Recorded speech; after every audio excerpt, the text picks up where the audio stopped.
So I addressed the idea of the marble analogy in my recent videos, and I've been thinking a lot about the environment of a child. So getting into the idea of nature versus nurture. So the child have a nature to them, and this nature is this predetermined direction on which way life is going to take them, right? So this includes the physical, mental, social, emotional, and spiritual. Like, what is this being? What is their being? And so from the time a child is born, they have a demeanor. And this demeanor might be something that's more passive. Some are really excitable. Some are just real ornery. There's this this intuition that is called biological in each child that becomes who they are. And you could argue that this is like what the mother ate, the combination of the genetics, family history, I don't know, whatever you want to call the mixture that ends up being a child. And because of this, they come out a certain way. So you've got literally all these factors coming in and narrowing and funneling down until it is the child. And from this point, the child is going outward and growing. So we've got this inward, this is all the culminating things that resulted in child. From this point, child has all these interactions, experiences, memories, things like that, that direct this being. So this is what this is now. Here's all the things that will affect it into its being there. So we've got the nature and the nurture, right? So it's a weird thing to think, because this direction, this aim that the child is born with never really leads them. Like, it's always part of their being. It's who they are at their core, per se. So having taught kids from everywhere from preschool through working with graduate level people older than myself, like, I've seen all these dimensions of people. And on top of that, I worked in the service industry for most of my life. So I'm working as a bartender, server. I'm seeing people in all different levels of mentality. You know, you've got them, I'm angry because I'm hungry, you know, and all this stuff. And then you give them food, and then they've got a kind of a different demeanor. Some people are more constant. Then there's the people that have a couple of drinks and get really happy. There's a couple of people that have a couple of drinks and get really sad. There's people that get angry.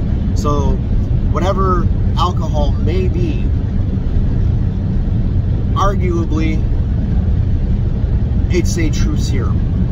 You have enough drinks and your inhibitions lower and you become a core self.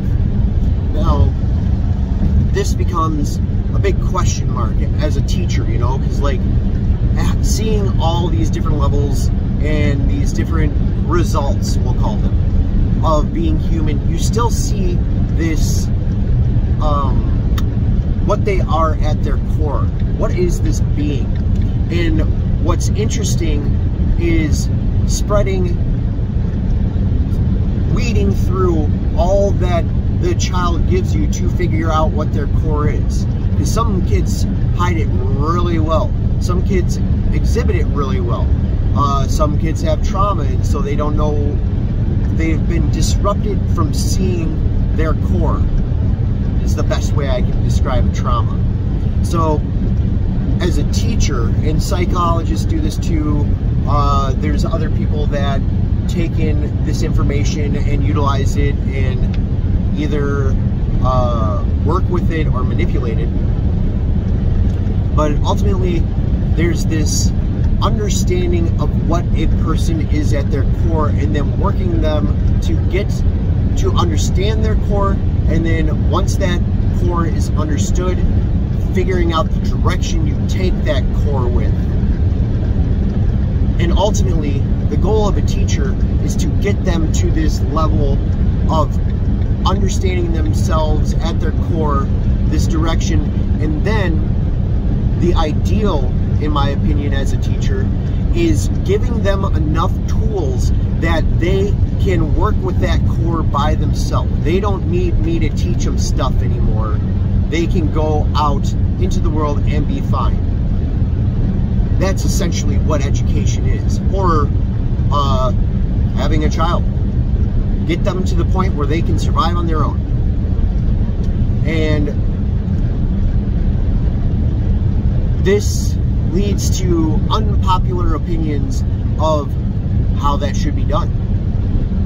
Because now you have what the parent thinks is best for their kid.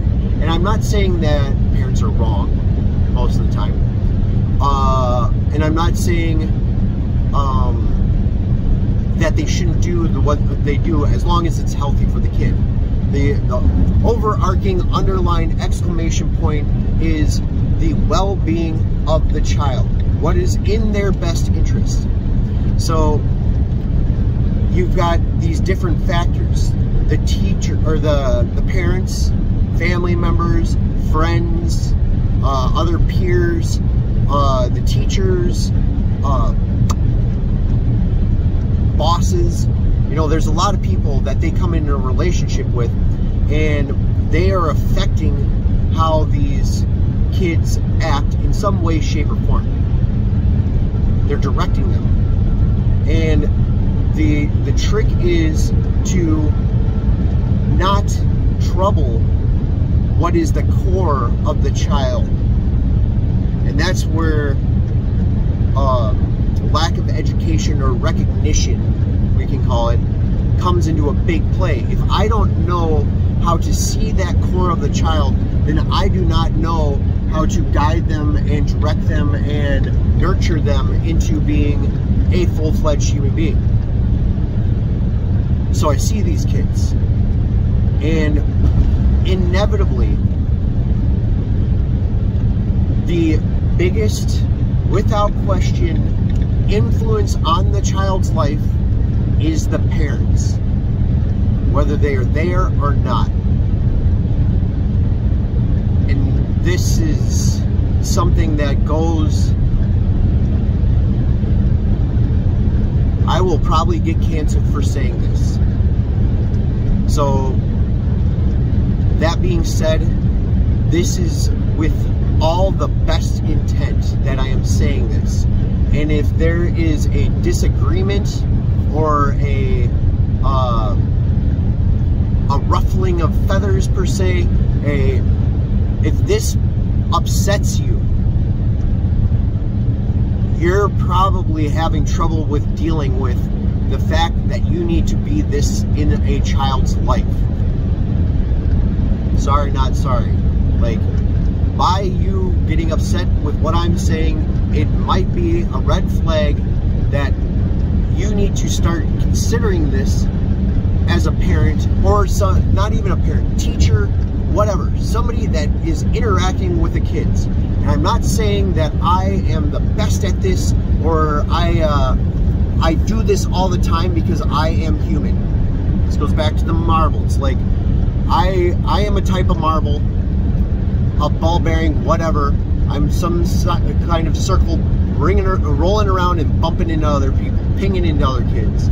But my job as a teacher is to ping off those kids so that they are redirected in the direction that is best for them. So this is a big controversial question of what is best for them. But if you understand the child's core, all you're doing is bringing out their core and directing them to work in society amongst others. And so saying stuff like this is going to be controversial, but it needs to be heard, in my opinion. I'm going to pick on parents because they are arguably the most important things, influential things in the kid's life, either there or not. And in my opinion, once a child is born, it is the sole purpose of the parents to do whatever is best for that kid. Your lives, more or less, do not matter anymore because you brought a life into this world and now you need to take care of it. And if you're not taking care of it, you need to support the people that do. So here's the thing. Parents see the kids at home and they know what they are, more or less. Whether or not they're honest about it or not, to others or themselves. And the teacher's job is to that's not the right word, to counterbalance. So you got parent plus parent equals kid. And whatever those parents are, their pros and their cons, their abilities and inabilities feed into that kid. And it affects them. So, right off the bat, if there's a parent that is not in the picture, that affects the kid. You are affecting that life. And that is irresponsible if you do not take responsibility for your actions. That kid should be your sole purpose. Now, ideally, the relationship would have the balance of a child dealing with a man and a woman, a mother and a father. That's what I consider the ideal. Now, that being an underlying explanation point, a healthy mother-father relationship. That's the big thing, healthy. Now, there are people out there that may be able to take care of the child better than their parents can, because ultimately their parents haven't figured out their own lives, so how are they supposed to take care of a kid? So there's people that are more adept at taking care of a kid than their parents, and this needs to be understood, because as long as the best interest of the kid is being considered, that's the main goal. Parents can do whatever they want. They need to take care of that kid. Everything else is secondary. So any way that they can support it. And ultimately, that might mean that the parent of that child should not be the one taking care of them. And if you are doing the best interest of that kid and you know that somebody else could take care of that kid better than you, you should allow that to happen. So, here's the other things, is I see kids come into my classroom and they are misbehaving in some way, they're dealing with things in an unhealthy way, they can't socialize, they're screaming, they're not getting their work done, whatever have you. We see that. And that's a red flag that this kid is not supported in some way, shape, or form. And I have yet to see a situation where this is wrong. That kid doesn't act that way for nothing. That kid learned to behave that way, one way or another. Now, here's the conundrum. What about kids with psychological disorders, or kids that have some kind of disability in some way, shape, or form? Granted. The question is this gray area that's happening between what is psychologically sound person and psychologically disturbed in some way, shape, or form that need that support. So, where's the limits? So now we have all these different accommodations for the child. And ultimately, that's the way they need to learn best. I mean, that's what these professionals are saying that they need to have in their learning plan. Okay, I'm assessing this kid one-on-one, talking with the teachers. This is what that kid needs. So now we have this support, which is a great thing. Wonderful. I think all teachers should already be trained in that. They should be able to recognize what these kids are at their core and be able to guide them. And then, I'm sorry, the need for a school psychologist is lessened, if not obsolete. But we've got all these behaviors and not enough people that are trained. So now we've got this specialization, right? And the specialization gets to the point where my job is just to teach art. And like I mentioned in the, well, this whole thing, kids are not in a vacuum. Kids have all the issues, all the things, so you can't take that out of them. It's not like they come into the classroom and magically, oh, we're gonna leave all our baggage, all our behaviors, everything, and just be able to plug in, download, go. You know, they are not robots. They are human beings. And so to have specialization does not work in this situation. It helps. It's great to have that, but it can't be the only. And none of this would be needed if the parents took the full responsibility. I understand you need help, and that's why there is specialization. But the truth of the matter is, step one, take care of the kid. If you don't know how to do this, get help from somebody else. This is what I'm talking about. Like, the whole big picture is like, understand the kid to the core, devote yourself to that kid. If you can't do it, find somebody else that can, that will help you.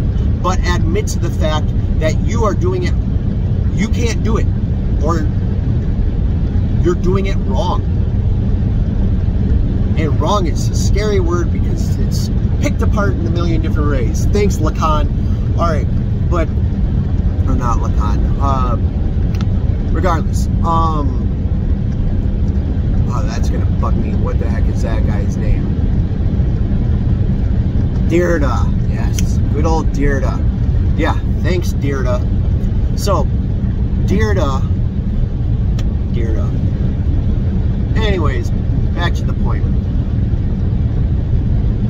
There are kids that need support. I get it, because I don't know how to do everything with a kid, but I'm learning, and I'm not a parent, so I can't say the full spectrum of what it is. I've seen it. I've seen a lot of it. I've seen all the ages of kids, but I have never had to every night have a kid come home to me and like wake them up in the morning, get them to school, worry about them if they get the phone calls, whatever. But ultimately, more to the point, is if you're not teaching the kid to be independent, if you're not teaching the kid to be themselves and to be what is best for them so that they can navigate themselves, then we're all failing. We are all failing, and that's what it seems like today. There's a lot of kids that come in and they just have no wherewithal whatsoever. And if I say that out loud, I'm the bad guy. And what's worse is if you're blunt with a lot of parents, that's upsetting to them, because unless the kid is behaviorally or psychologically or in some way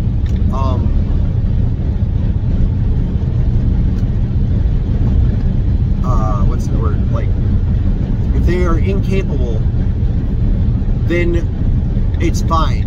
But the truth of the matter is, more of this comes down to the psychological stance of what the kid comes into school with in their environment.